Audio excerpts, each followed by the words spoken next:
from our Zoom meeting right now is not comfortable, just use the chat box for us to know.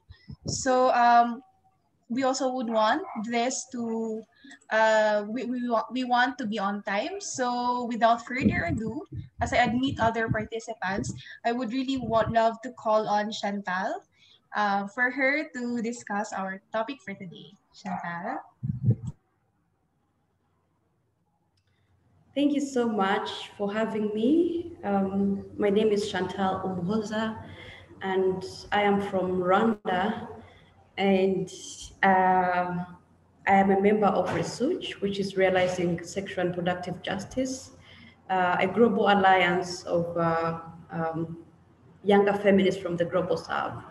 Um, I'm happy to be here. I'm sure you have met one of my colleagues, Jasmine from India, who also discussed a bit about sexual and productive justice.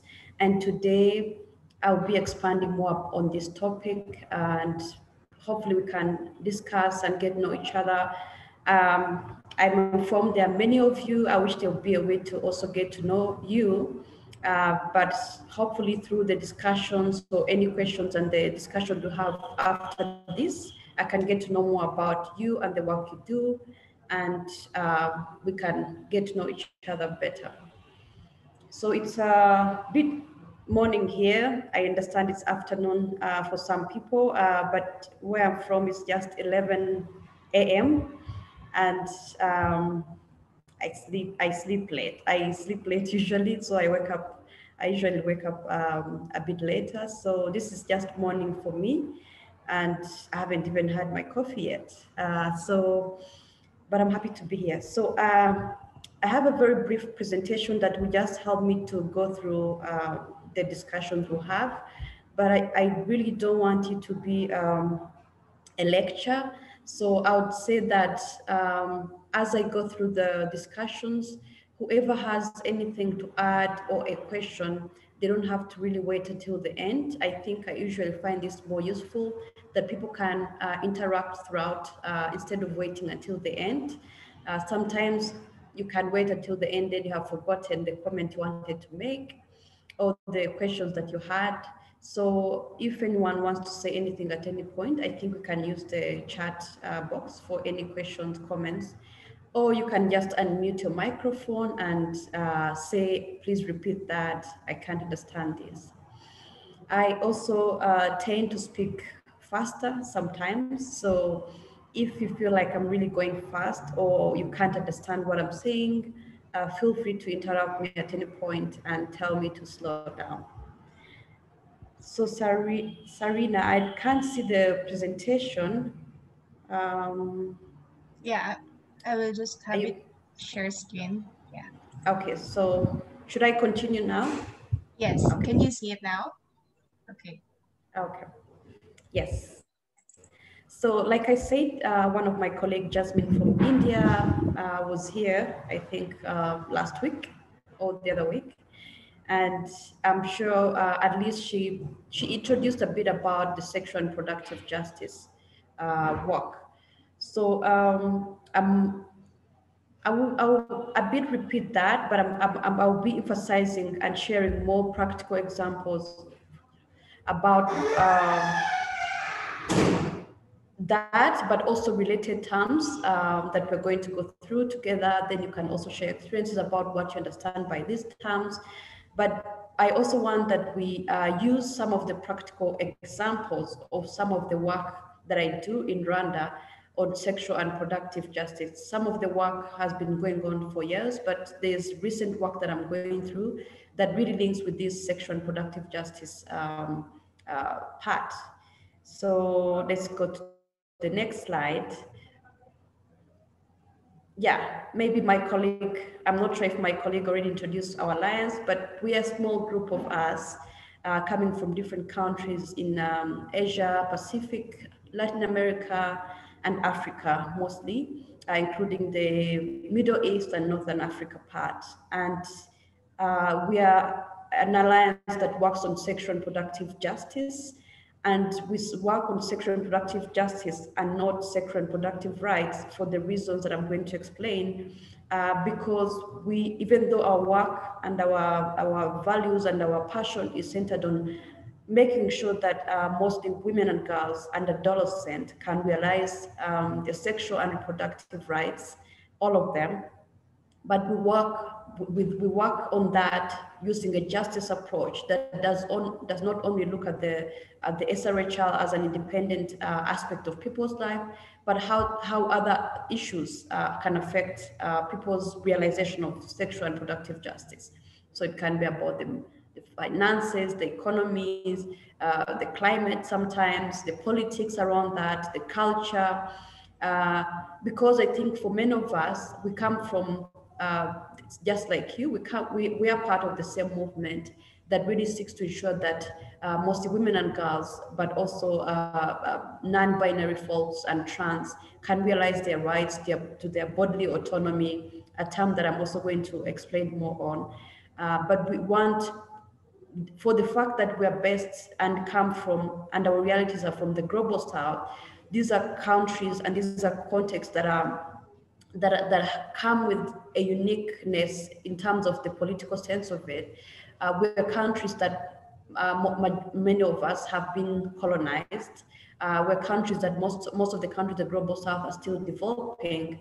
And so we have that unique context where, for instance, you cannot say that realization of sexual and reproductive rights in Rwanda would be the same as working for realization of sexual and reproductive justice for somebody of my age, maybe based in some European country. So that uniqueness about where we come from the global south, is what centers our justice approach. Next.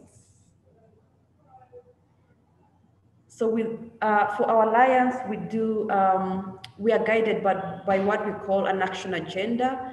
And like I can just briefly share that this is basically what pins our policies or our work. As you can see, I'm not going to go through all of them, but you realize that yes, we work on sexual and reproductive justice, but for instance, we also have and realize and talk about issues around, for example, mitigating and reversing the adverse impact of extractivist neoliberal development model. That might sound like, what is that? And what does it have to do with abortion and young people and all that? And so I'm going to explain to that. We have a 10-point action agenda. And with the different points, we try to explain how these are related to sexual and reproductive rights of women and girls and adolescents, and how, if these other issues are not addressed, then these issues that we're working on will not be addressed as well. Next. So I'm just going to introduce a few concepts, and feel free to discuss, share your experiences as well. And one of the first one that, it's some of the terms are more or less similar, but I think it's very good that we understand how each might be defined or understood differently. So when we talk about reproductive justice, as you can tell from the term, it comes from, or it is derived from reproduction, but now with the justice angle, reproductive justice. So it's just ensuring that the reproductive health is realized through addressing social, economic, political, and environmental aspects that could inhibit or contribute to the realization of one's reproductive health.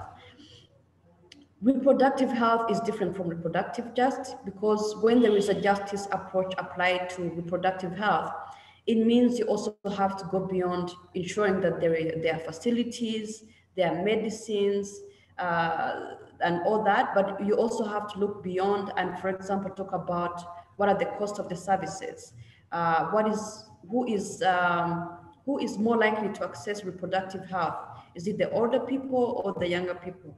What are the special needs of young people when it comes to reproductive health? And so you also at the same time analyze, concepts of age, of class, who can afford or not, but also of social and cultural issues. And for some contexts, they also have barriers that can be based on, for example, caste, religions, and other different social categorizations. And so reproductive justice looks at all these aspects. It's reproductive health, but you go beyond just the actual services to look at other aspects that can influence or contribute to one realization of reproductive health or having a healthy reproductive health beyond just the medical services or the facility-based services. And so, and then reproductive freedom, obviously it's being able to freely make choices and decisions related to one's reproductive health. So yes, we've talked about reproductive justice, but the freedom aspect to that then means that you're freely able to do that. I think here under this concept, we can, for example, discuss terms related to uh, are you really freely able to decide if and when you want to have children? For some people, there are aspects, you know, it can be social, it can be cultural, that can influence one's decision to have children or not. Even from where I come from in Rwanda, there's still a lot of stigma, for example, related to having children if you're not married, for example, among young people. And we always talk about teenage pregnancy. Teenage pregnancy, for example, in my country is like a hot topic that is being discussed. And, you know, it's because people feel like young people should not be having sex. They should just be in school and doing that. And even though we know that having children early, for some people, it can affect them, but from a feminist perspective, we also want people to have the freedom to decide. Because recently in Rwandan media, there was a case of, you know, like as part of this teenage pregnancy. So for instance, in Rwanda, they started a campaign to search or to hunt for perpetrators of teenage pregnancies. And so what is done is to trace down teen mothers, take them for DNA testing to find out who are the fathers. And then, when they find the fathers, they can be taken to prison. So this approach is being seen by some people as a way to reduce teenage pregnancies. But if you analyze deeper, you realize that there is some level of reproductive freedom that might be affected. So recently in media, there was a case of a young girl who she was 17, and she had a boyfriend who was 20 years old, and were living together. They had a child together. But in Rwanda, if you're below 18 years old, they just call it rape or defilement, whether you decided to have the pregnancy or not. And so they hunted down the boyfriend and they would take him to prison. So this young girl was in the media crying and begging, saying, please don't take my husband. He's all I have. He's the one who feeds us and the family and my child. If you take him, we're literally going to starve. And so if you look at this case, do these people have the reproductive freedom? Yes, so there comes issues around age of consent, but also issues around who decides when and how. Is it only adult people or young people can also decide? So this is also part of the discussions about reproductive freedom, for example. And then bodily autonomy. Bodily autonomy, obviously, autonomy is having the control, having the power to decide anything to do with your body. And here it's not about just your reproduction. It's not about just reproductive freedom. It's anything to do with your bodies. So it's having the power to decide, to control anything concerning your body. It can be your sexual orientation, the gender of children, decision to have abortion, or yeah, you can hear me. Yeah, but also issues around sexual pleasure, you know, which sometimes you find like in our movement, even our movement, but also less in our communities and cultures. People easily don't talk about issues around sexual pleasure because we are we from at least where I come from, even until today, sex and sexuality is only still linked to reproduction, but the sexual pleasure part of that is rarely talked about. And so this is also part of bodily autonomy. It also decides how you choose to, alter your body or not, but there has to be some level, at least some high level of like control and decision by you.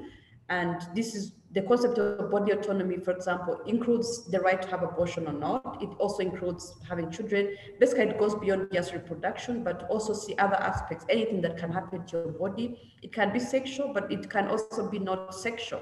Like, for example, having a tattoo or not, that is having the right to do something. If, for example, we had laws that would restrict people having tattoos, that would be an issue of body autonomy, because everybody should have a right to say what can happen to their body or not. Then let's talk about abortion rights. So the right to abortion rights is, just like the term is the right to abortion. It's the right to have safe abortion, irrespective of the reasons of an unwanted pregnancy or whether it's wanted or not, in a safe environment. It can be self-induced or not. And so abortion rights also includes having the right to access abortion products. For example, in different countries, like for example, in my country, you can have an abortion only at the health facility, but that means you cannot have access to abortion pills to induce your own abortion, which is possible, and with modern science, it's done like in most countries, but that is limited. So that means we do not have full abortion rights. You do not have full bodily autonomy. You only have to go to a hospital and you have to explain the reason why you got pregnant, because not all reasons are allowed. You have to say, maybe I got raped, or I was forced to marry, or or I can't afford, but you cannot just walk in a hospital and say I want to have an abortion and you don't give any reason. That they will not accept. And so to that extent, your bodily autonomy is affected, but also your abortion rights, because you have to be able to decide when and how you want it and where you want it. And so with increasing technology, we now know that self-induced abortion, with access to abortion products, self-managed abortion is increasingly an option for people, and especially for young people. I think it's really key, because there comes issues of affordability, but also of having to travel to a health clinic. There are also issues around stigma. So if you do not want to go to a health facility for issues around stigma, maybe you don't want to meet your relatives there or to anybody to see you there. Self-managed abortion contributes to one's bodily autonomy to be able to decide when and where to have the abortion. You do not have to go to a health facility. And so abortion rights includes all those aspects, where you want to have it and how, and deciding, obviously, and irrespective of which reasons you got and wanted, irrespective of the reasons you got pregnant. And so it goes beyond the notion that one can only have abortion for a specific reason, but it's just that abortion should just be a right, full stop, no other questions asked. So reproductive justice, I wanted to also explain why reproductive justice and sexual reproductive justice, the later term is what in Resuj we use, sexual and reproductive justice, and not just reproductive justice, because like I'm going to explain in the next slides, we sexual and reproductive justice frames sexual and reproductive health and rights to just go beyond the aspect of reproduction. So it also talks about aspects of other people's sexuality, bodily autonomy, beyond just reproduction. And it's also to ensure that people can see that reproduction and sexuality might be linked, but sometimes they can also be separate. We can talk about sexual justice or sexuality justice, but we can also talk about reproductive justice. But together, the reason of having them together as a term is to ensure that we make the connections. We make the connections of, for example, people's sexuality and their reproductive choices. I can give an example. or for example, when you talk about sexuality, it also includes different sexual orientations. So I think recently in our movement, we've also decided to talk about how come we don't talk about same-sex couples and access to abortion. For example, lesbian couples. How come we, in the movement, people don't talk about this often? And we usually, when we talk about abortion, we imagine it's just going to be a girl, but we don't talk about, or a female, but we don't talk about trans rights and abortion, or same-sex couples and abortion, and all those aspects. So sexual and reproductive justice aims to push us further to just not talk about reproductive health and justice only for reproductive health, but also for sexuality. It also helps to have our movements work together, stronger, and demand for sexual reproductive justice as a holistic approach to everything sexuality and production in general. Next.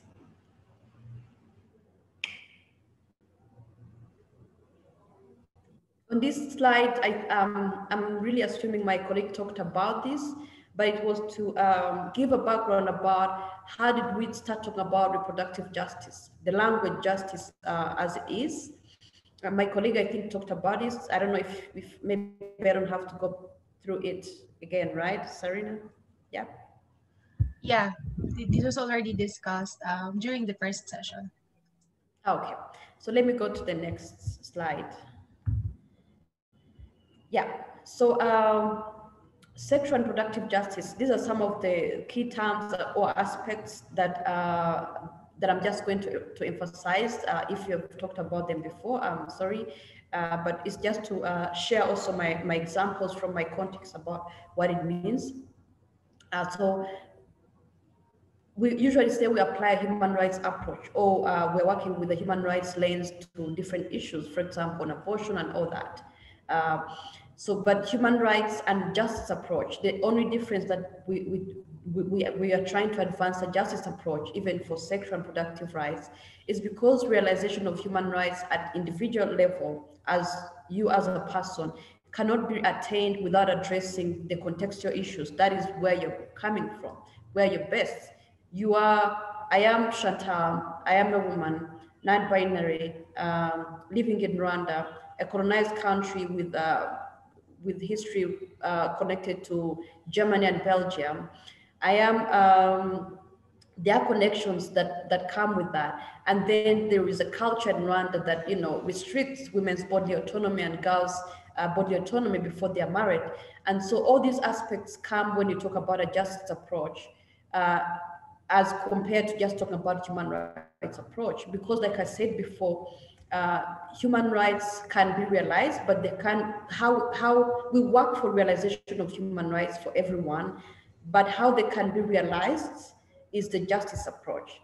It's almost, for instance, how we talk about gender equality and gender equity, because with gender equality, I would equate it to human rights. So that is the ideal. The ideal world is where we have gender equality.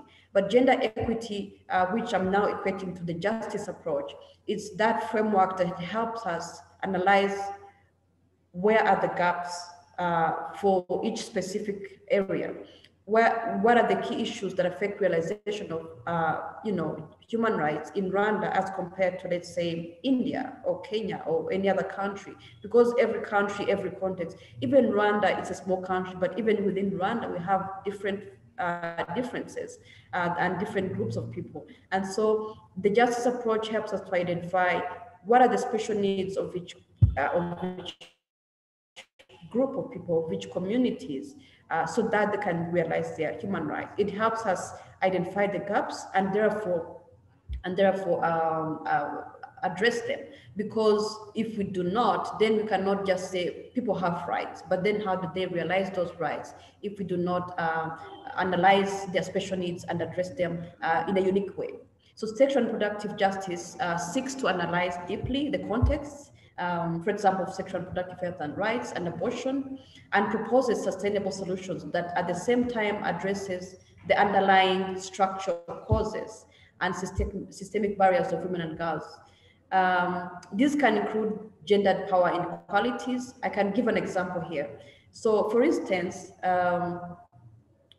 in my country, they've been really advancing for everyone's access to family planning methods. Everyone, like it's a government priority that unmet need for contraception can be reduced, at least to as much as possible.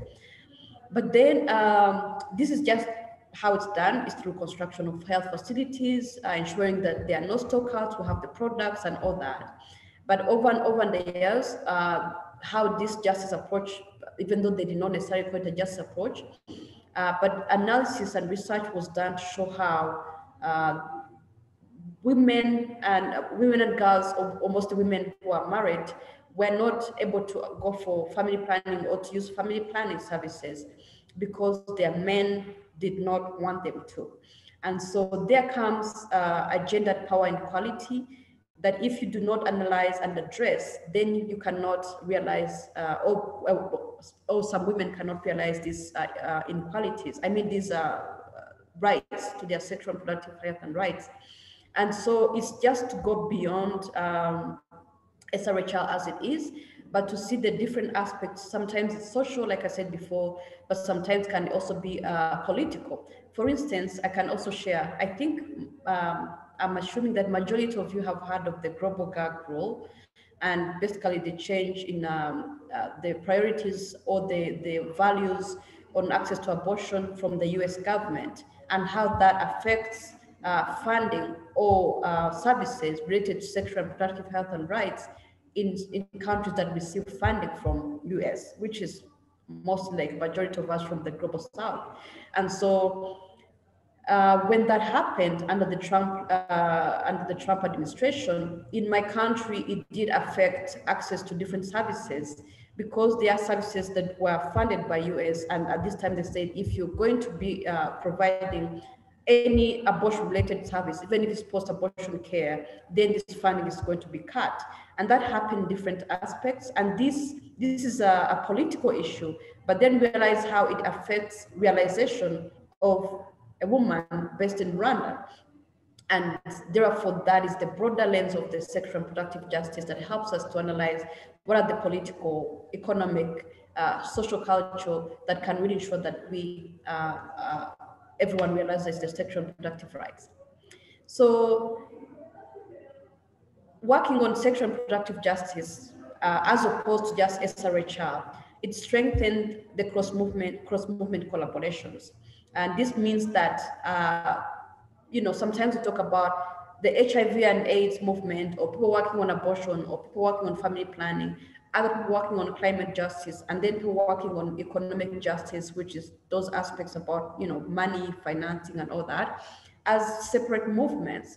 But once we understand how this framework of a justice approach, especially for us, people from the global south, really unites us, it means we're able to be stronger together and work together. It means that people working on HIV can understand how HIV is related to abortion and how it's related to poverty, and all these aspects for people that are working on financing and funding and all these aspects.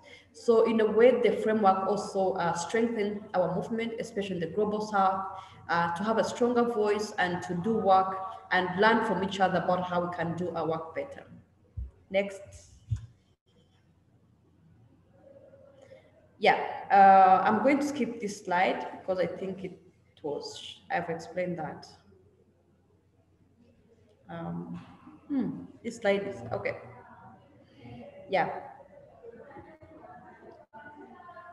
I think I have also, let me just quickly go through this.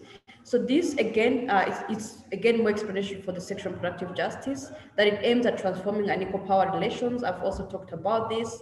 It helps us to use other, to go through other aspects of people's lives, their gender, their resources, their class, their race, and others. It requires the involvement and leadership of the communities most affected. And again, it also comes with that notion that nothing about us without us, which is like it should be communities that are affected, and in this instance, we're talking about the global south, that should lead issues and advocacy related to issues that are affecting them. That is the sexual and reproductive justice. For instance, we don't want to talk about, here I want to give an example. You cannot just say, we're just going to talk about abortion and how women and girls can have access to abortion, which is great, of course.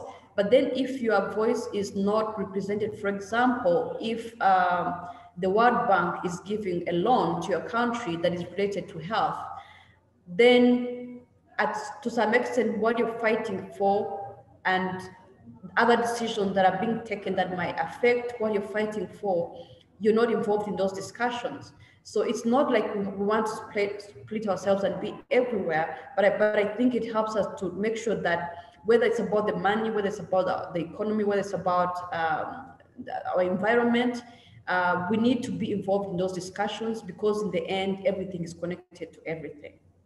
Next. Yeah, so I wanted to just give a few examples. For examples, these are just from broadly, again, to help us understand the sexual and reproductive justice and the importance of it. And then after that, I'll give you two case studies from my country about sexual and reproductive justice in reality, and like, for example, what I've done and how I've worked on that. So yeah, no, we don't have people from Latin America here, but I'm hoping that some of you or all of you did hear about Zika or heard about Zika, the Zika virus that was mainly widespread in Latin American countries, but also in other countries. And this example helps us to understand that during the times, I think, when Zika was, when the numbers were really high and people dying from the virus, I think that was 2008, 17, 18, 2018 mostly. Some of my colleagues at Resuj, but also other feminists and other people from the global south and mostly from Brazil, they did research to really show how the Zika was connected to, which is also linked to the environment and viruses, and how they were the scientific and the aspects around that, how it was linked to abortions, and how it was affecting mostly women that were coming from environments where the Zika was mostly widespread, which was also an issue related to the environment and the virus itself and how it was being spread, but also how Zika led to people's decision to have abortion, because as you might remember, there were situations of where due to Zika, some reports showed that it sometimes was very hard for women to carry a pregnancy to term if they had contracted the virus, and that increase in demand of having access to abortion, to some extent, was kind of not very much recognized and addressed by the government, because the people that are affected most of the time were coming from contexts or communities that are not prioritized or that are marginalized. And so this was a case of a sexual and reproductive justice aspect of, for instance, if you're working on access to abortion, you had to also analyze the political and ecological aspects of the Zika virus and how it was related to the need or the demand for abortion services.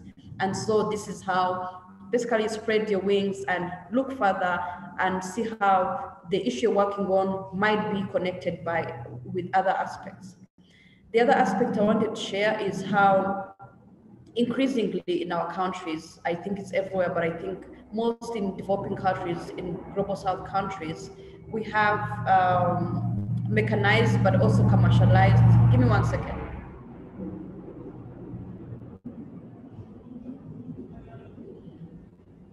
Sorry.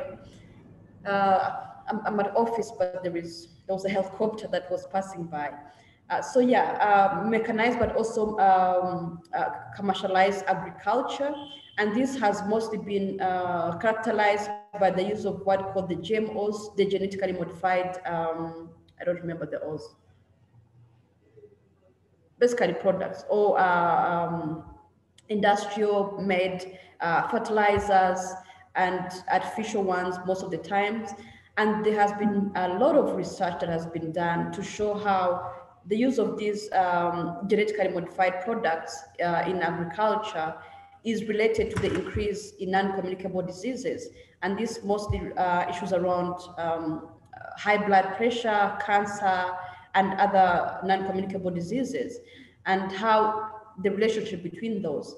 And this also leads to the aspect of in some situations of unviable fetuses. And how in some countries there's been like research that shows how the increase in women who have unviable fetuses, that is, who get pregnant but their fetus can't develop further, cannot is linked to what they eat, and is linked to these agricultural genetically modified products that are used. And so this, for example, if you're talking about abortion and looking at it from a broader perspective, this is also an aspect that you can also look at. And so you cannot ignore it because it does contribute. Once again. Sorry. Yeah, and then another example is, I think I've talked about it briefly, but funding, money, and abortion. How are these linked? It's very simple. So more often, I mean, when ensuring access to abortion and we do advocacy, most of the times advocacy is not only for changing laws, but we also do advocacy, for example, for ensuring their health facilities, their products, their service providers that are trained and can provide services and all those kind of things.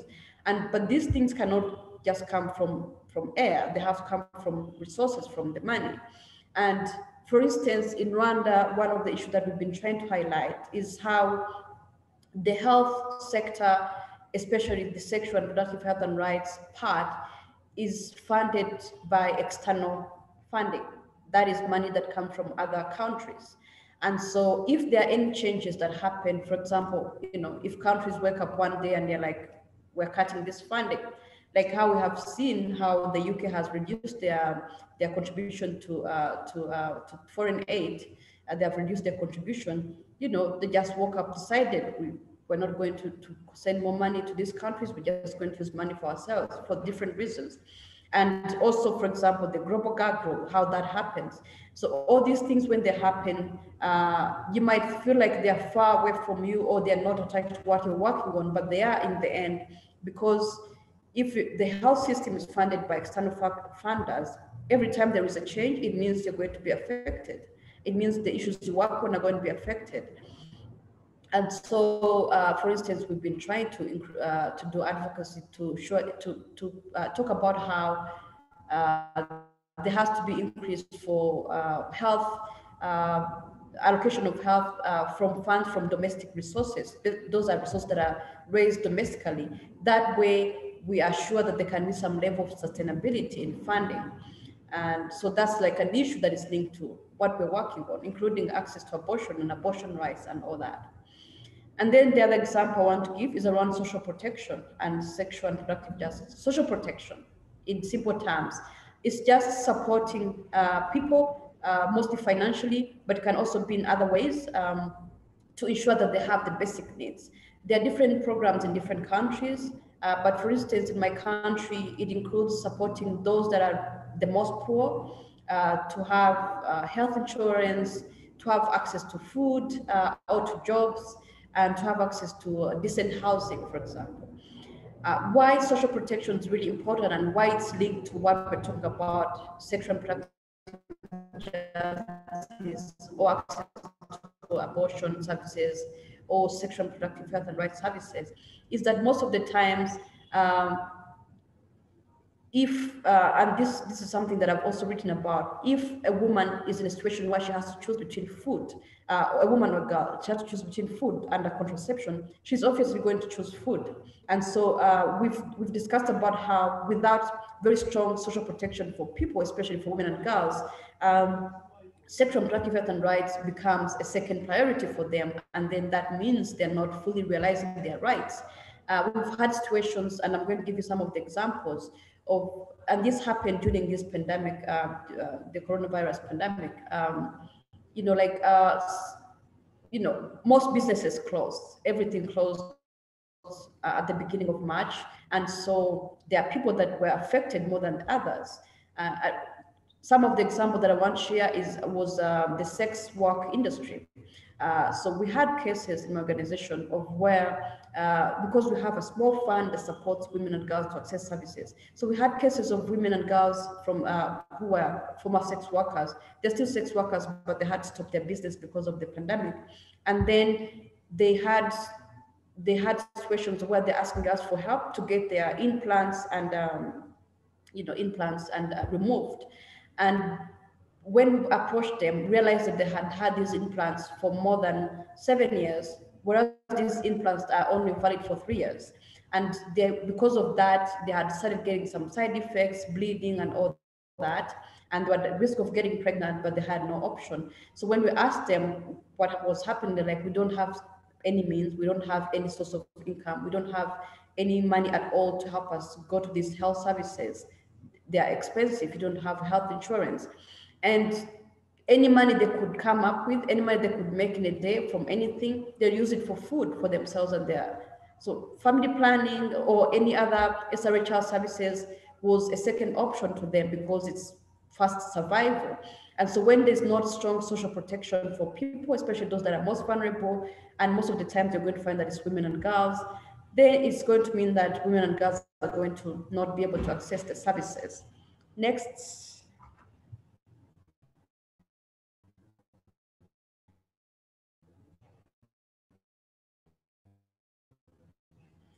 So this is a fund. It's called the SRHR Fund, Sexual Reproductive Health and Rights Fund.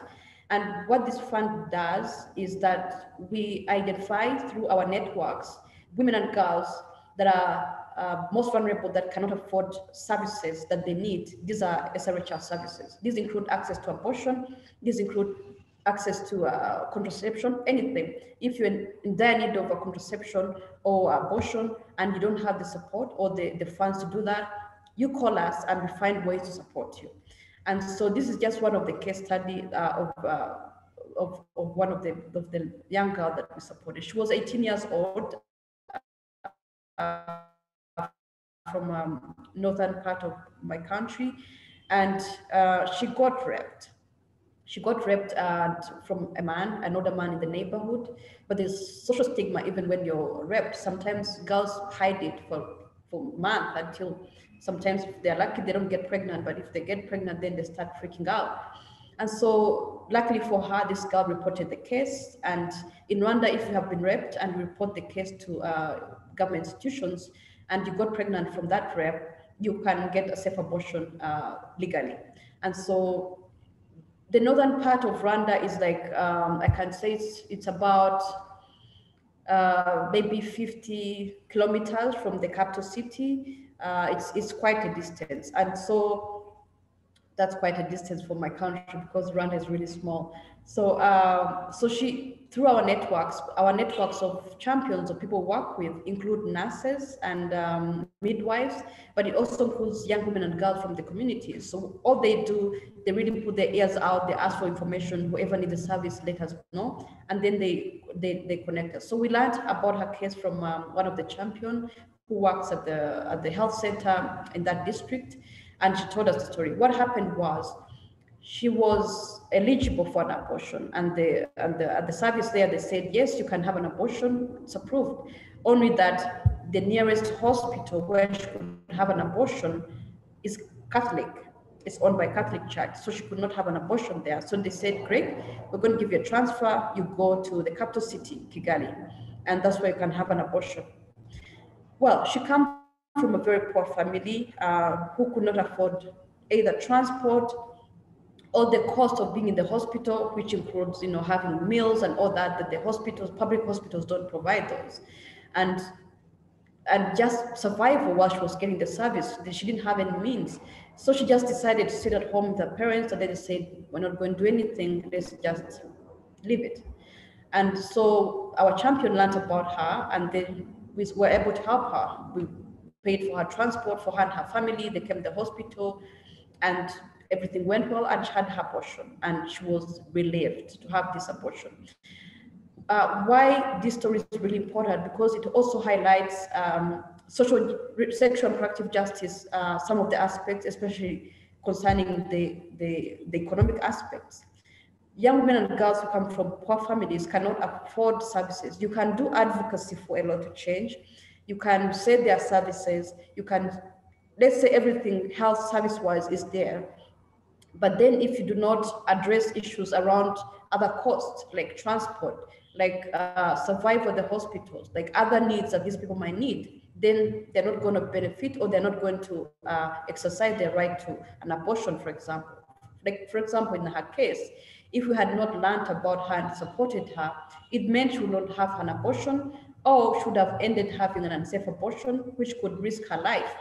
And so why we document these stories, it's also a way to help us continue to do advocacy about what the government can improve in terms of social protection for the most poor, but also what can be included in the health, in the public health package that goes beyond just the actual, medical service, but can also support in terms of like survival, like meals for those that can't afford, which is something that can help to get people to get services that they need. So this is an example. The other one, the next one, next. Yeah. So in this photo, I'm seated with teen mothers from another part of the Rwanda, in the northern part, and we're just talking. So basically, this is one of a project that Resuj works on. It's called Our Lived Realities. It's a project that we're working on in all the global south countries that the members of Resuj come from. And so in Rwanda, I'm also working on that.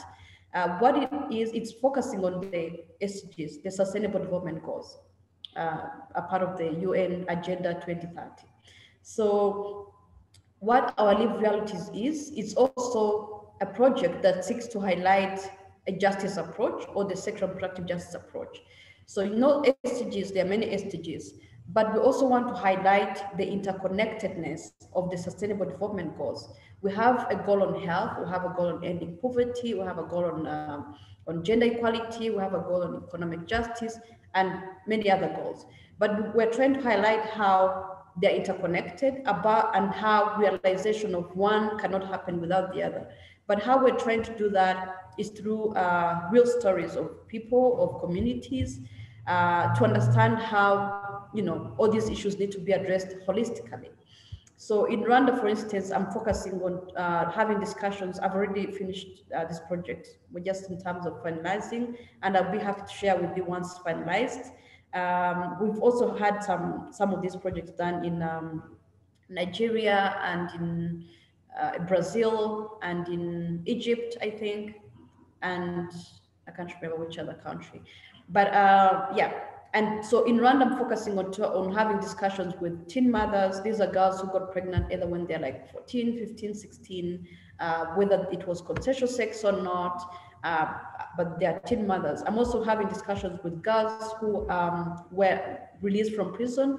Recently in Rwanda, last year and the previous year, we had a situation of where there was a presidential pardon, and more than 400 women and girls were released from prison.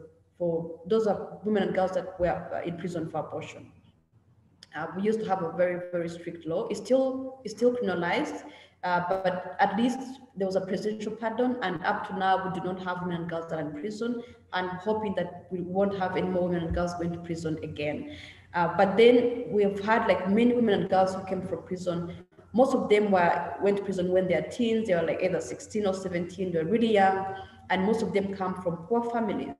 And so my discussion is just having discussion with them to understand their different lives post coming from prison, to understand the lives of teen mothers, and to see how, for example, their economic lives, where they're best, their situations, their livelihoods is connected to, contributes or not to them, to their sexual and reproductive health and rights.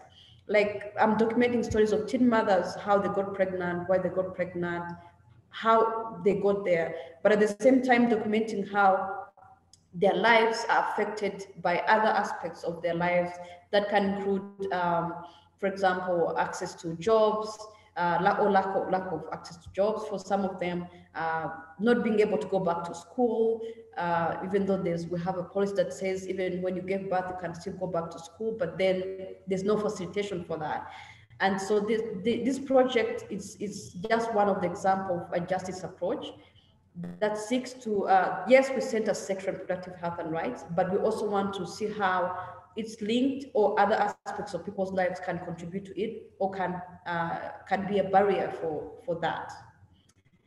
So I don't know if I have more slides. Next.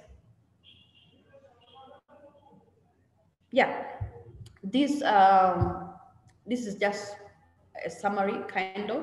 I think I'm just going to go through them. I don't know if my colleague went through them or not, but if I'll just also explain from my perspective, and then I think after that we can have a Q&A, and then Sarina, you tell me when we can go then to the breakout sessions. I think I have only 2 slides remaining, so maybe we can have the Q&A before and then the breakout after, right? Yes, actually. Anyone who has some questions or clarifications first before we go to the breakout room, a breakout session. So, just like what Chantal said, the next slide would actually contain the questions wherein you can further discuss how SRJ can really be applied into your own context in your own countries, and that's also another way for us to talk more about how to how can we move forward after this webinar series. So if you have any questions first to Chantal, or any suggestions, comments regarding her presentation, because personally, to me, Chantal, when I was actually listening to your presentation, there was something that really struck me. I have never, well, before, I have never that much connected abortion and agriculture in a sense, because they really felt like they're very far from each other. It's like how, but then when you gave those examples or the case studies, it it really like opened my eyes as to how important it really is to for us to learn and better understand reproductive justice, the concept of it. Because just like what also Jasmine said before, it's like cross movement. So it's really like it's cross cutting, and it really deals with a lot of aspects, a lot of aspects or topics, areas that we thought are never like interrelated to each other. And then I also just really wanted to say that it's really good that that we have again this kind of presentation, because it also reiterated what was mentioned during the first session of this series, that it's not always just enough that we know that there are rights, but that we have these kinds of rights for us to exercise, but it's also very important that we assert and we have access to this. And I think that's really very important when it also comes to us advancing SRJ, especially in the context also of young people. Mm. So Thank you so much. yes, thank you so much for this also, Chantal. I guess our participants would like to discuss more about this during our breakout session. So, Okay. yeah. So, shall I go to the next slide? Or do you want to? Yeah. Okay. Yeah, I think let's go to the next slide. Let me just briefly explain the questions. So just 3 simple questions. What I would like is that everyone in the groups they're going to go to just think about your work, the work that you do as an individual, but also as part of your organization, where you're coming from, which context you're coming from. I just want you to think about that as you answer these questions. You don't have to answer many things. You can answer 1 or 2 things. How have you used sexual and reproductive justice framework in your own context? And I want to emphasize here that it's it's nothing. Right now, we're talking about sexual and reproductive framework, but for some people, you may feel like it's a new approach. It's like it's not really new. I think what we're trying to do is to make it more clear about what it is and how we should use it more often. But for many people for centuries, they've always found different ways of addressing SRHR in broad senses, connecting the dots, connecting with other interlinked issues. And so I want you to think about how you have used that in the past in your work, how you have addressed SRHR, but also maybe linked with other issues that is not just the SRHR or abortion only work. The other question is, what are some of the elements you think are key to this approach in addressing unsafe abortion? So think about unsafe abortion, and then think about the sexual and reproductive justice approach, the broader sense of it. Which elements do you think would be really great to ensure that we address unsafe abortion that maybe you could also apply in your work? Then the last one, how do you see the SRJ framework to be applied to your work? You can give two examples.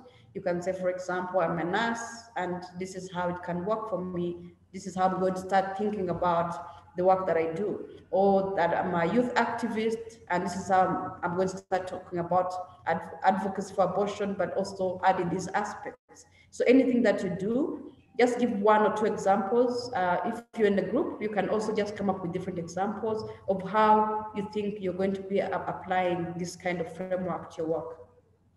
I hope it's clear. If not, I'm happy to explain more. Yeah. So again, just like what Chantal says, um, there are three questions that you will really just talk about with the group, and we divided the group into three. So and we will give you 15 minutes to discuss about these questions. After that 15 minutes, we hope that you will also assign a reporter, just a person who will share what have you talked about and what have you shared about to each other after the 15 minutes. We will also be joined, of course, by some of our WGNRR staff to help us facilitate this discussion. So I will now open the rooms. And good luck with the discussion. I hope that all of you will be really, really, and you will enjoy discussing with each other. So just wait for you to join the rooms. Okay, there.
Can I pause the screen share a bit, Chantal? Would that be Okay. okay? Okay. Yeah. I'll just stop for a while. Where are we?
Do you want to be part of any group, Chantal? Or Yeah, just put me in any. yeah, okay. I'm actually thinking if the other, because some participants are here in the main hall, so I'm actually thinking if they were here or if they left for a bit.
Welcome back.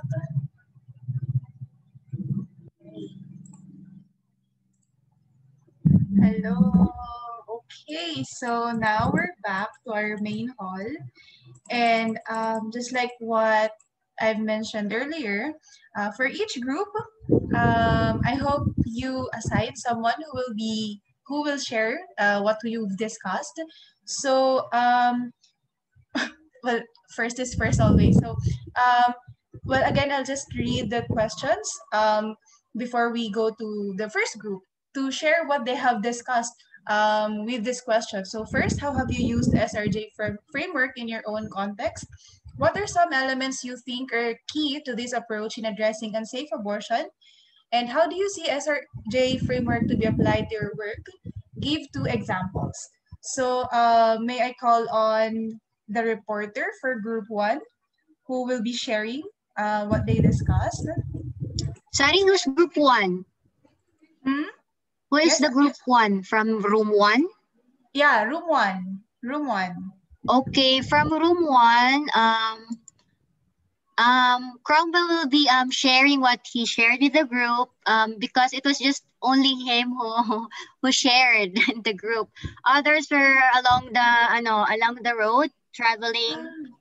Yes, so others have also poor signal because of rain in Jakarta. So I think the signal was a factor. So Yeah. Cromwell, go ahead. You can share your work as a youth advocate for SRHR.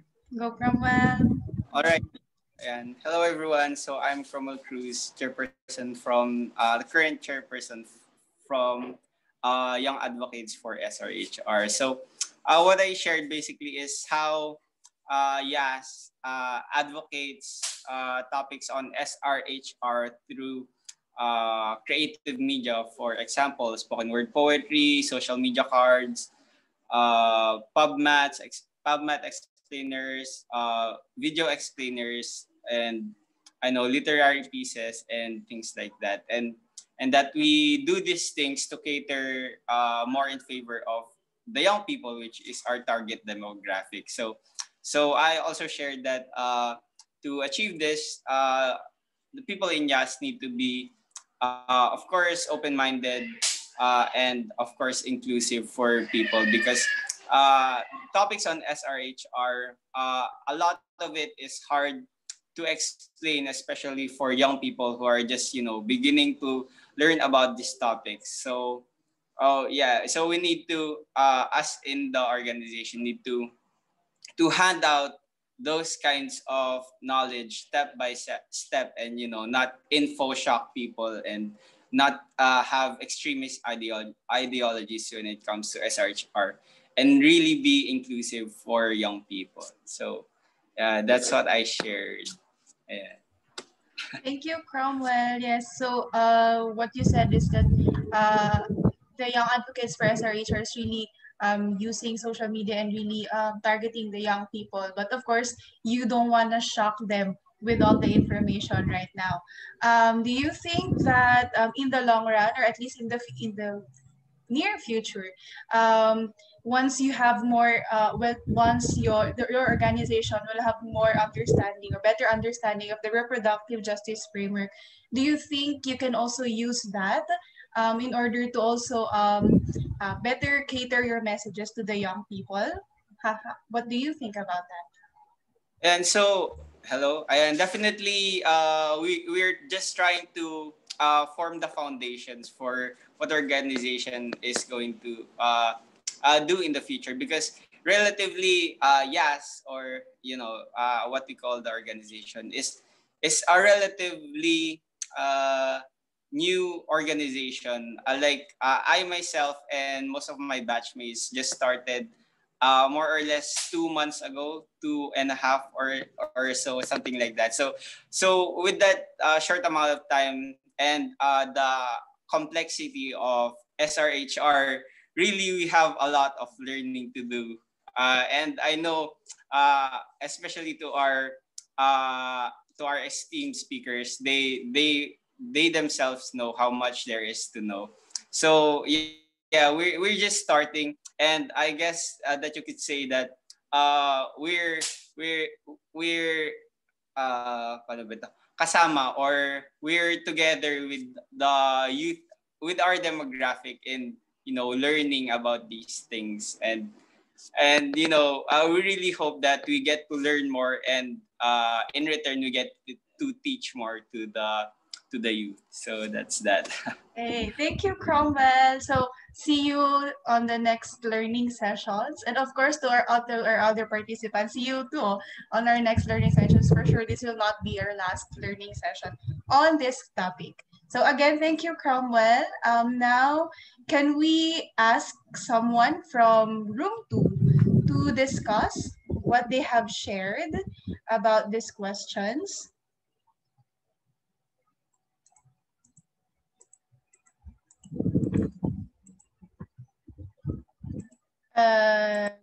Where are those people in room 2? Maybe I should just call someone. Okay, so let me check my copy of names first.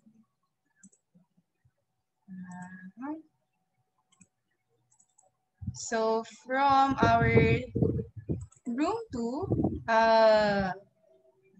do we have here Jo or Adityas? Hello. Hi, I'm from Yas again. Is that okay? Hello. Hi, can you hear me? Yes, yes. I'm from Yas again. Is that okay? But I Yes, won't sure. repeat what Cromwell has said. So I work with Cromwell, and a lot of my Yas mates are here. So what for the first question, that's what I got into more. The first question with regards to Yas is that we recognize that there's no one size fits all when it comes to tackling the SRHR of young people, because young the word young only covers like the age, right? But there's a lot. There are different kinds of young people. So there are young people who uh, don't experience the same problems or the same realities that other young people do. So may it be cross country like us here, or regional, or maybe something like demographic, like young people in the cities or young people in rural areas. So with that in mind, what YAS is trying to do is to contextualize our information and to contextualize as well um, the the way we advocate and how we tackle each kind of problem, because we know that they're not the same, or the urgencies even are not the same.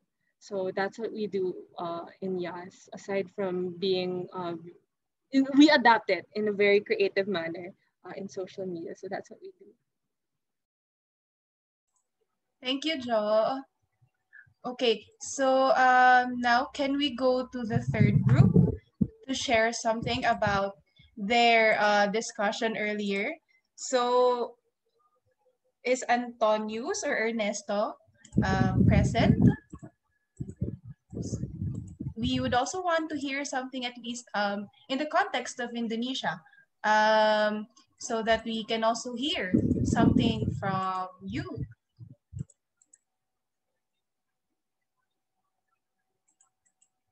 Or maybe there's also an internet connection problem right now, because yeah, I also got a Hi, message sorry, about it.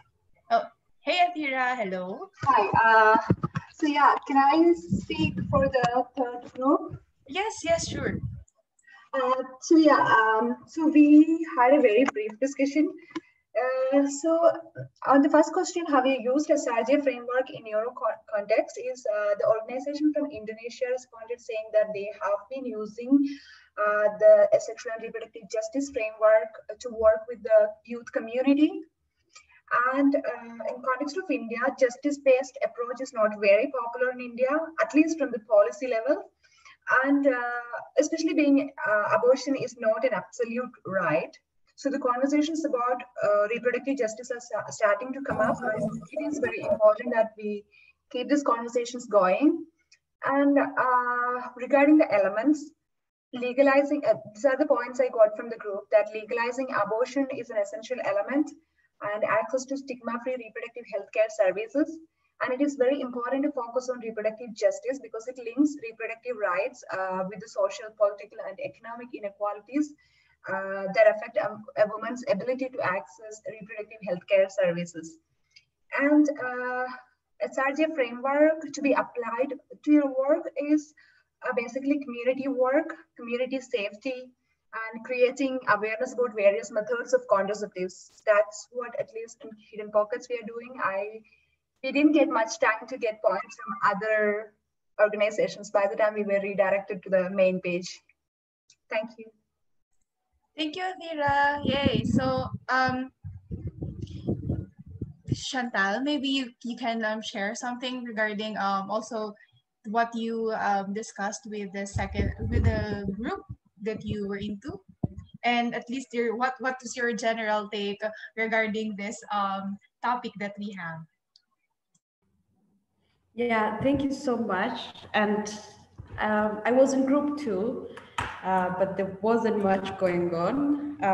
I don't know whether it's the time of this session that we're having for some people, or that there's still some learning to do around these topics. But I think the person from YAS who just shared were the same group, and this person had already shared in the group about, you know, the fact that they are trying to consider age, class, and knowing that SRJ or abortion and work on that is not a one-size-fits-all. I think it was really a good point. And also happy to hear about people that have just shared from the Indonesia and other contexts about ensuring how the economic and political aspects can affect realization of SRJ. And I think that is the whole, that's what we're talking about when we talk about SRJ. So, but I think I can just quickly share with all of you here that my work and my background was only, I started my work as a youth peer educator when I was 16 years old. That's around some 15, 16 years ago. And I was working on ensuring young people's participation on SRHR. Also, young people's can access SRHR services and information in schools, but also in health facilities. And slowly, I then became very passionate with the topic of abortion. So I started working on abortion, but just abortion, that's it. People who know me from my context used to call me the abortion girl. Because everywhere I go, people talk about abortion, abortion, abortion. And because I was really passionate about that, but because I had also had the opportunity, I can say, to meet women and girls who were in prison serving sentences and realizing how abortion laws criminalize the poor, they don't criminalize the rich. Abortion laws criminalize those that are already marginalized or already affected economically. And so I really did understand the other aspects that affect abortion, but I just couldn't find a movement or a phrase or way to address issues around that as a whole. So I think even me from the beginning, I could not, you know, like associate or discuss with people that are talking about taxation, for example. I'm like, taxation has nothing to do with abortion. What does that have to do with anything? We just want women to have abortion, full stop, that's it. But then I think slowly through learning and through understanding about how everything's connected to everything, the politics, you know, like the neo-colonial powers of our countries versus those that, you know, control or to some extent have a say about our policies, the role of corporations and what they produce and what we eat and how it affects us or how people are displaced. And then basically everything is connected to everything. We are an ecosystem. And I think it's not really complicated, but it really takes some time to reconnect these dots and understand. And I think we can always find simplified ways of talking about these issues with communities, with young people. in real, because they live this thing. It's not like the economy is up there and then communities are there. Like everything that happens at a macro level is reflected in everyone's life, about what they eat, about how they survive, about how they go to school, and all those kind of aspects.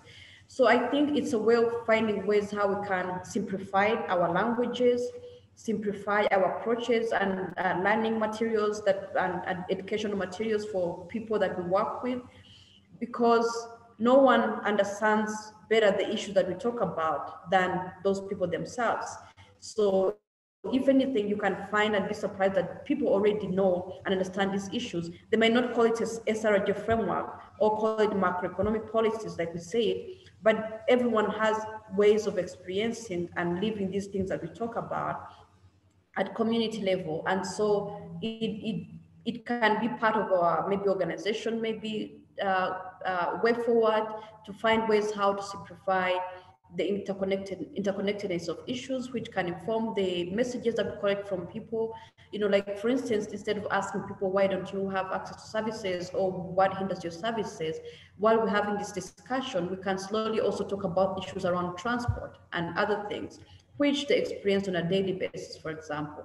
And so it is possible. It's always wait. And I really thank WGNN for organizing this. Obviously, the beginning is to start talking about it, but once you start talking about it, like I do now, I realize how it's always been part of my work. It's just that I could not be able to articulate each and everything in one sentence, or be able to explain how we can work in a connected and collaborative way.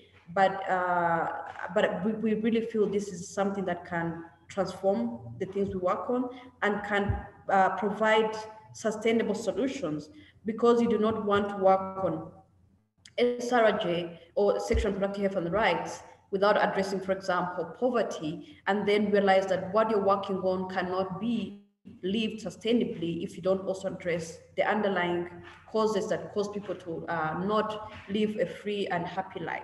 So we cannot solve all the problems, but at least having that lens and that in mind helps in addressing and suggesting solutions in a way that can be sustainable. So thank you so much for having me, and I look forward for more discussions.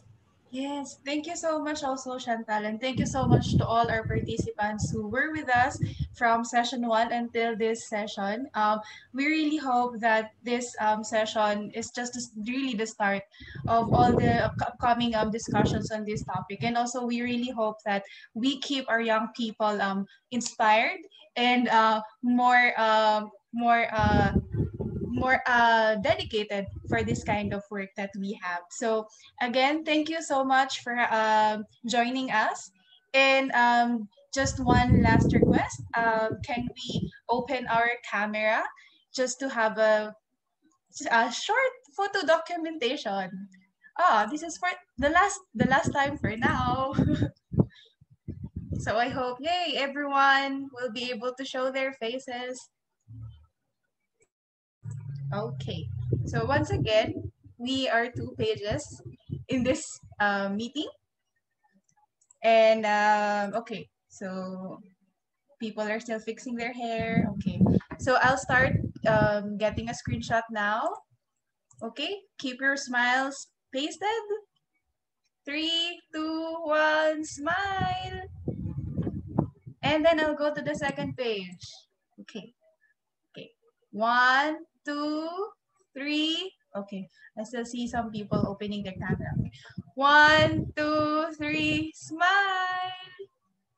Right there. Thank you so much once again. We're so grateful. We're so glad that you joined us in this 4-session webinar series, and we're also very glad to have all our speakers from the previous sessions and also Chantal today. Just a few reminders. All of the presentations and all of this recording will be sent to you via email. Also, we will be sending a feedback form. So please be sure to answer that feedback form. And we will also keep you updated regarding your stipends during your participation in this online session. So again, thank you so much. And I hope that this is not the last time that we will be able to see each other. We will also take into consideration on how to continuously communicate with you also. Maybe we will probably make a Facebook group chat, or we will use any other social media platform so that we can continue our conversations together, and we can continue collaborating with each other in the future. Once again, thank you so much. Bye. Thank you, Santa. Thank you, everyone.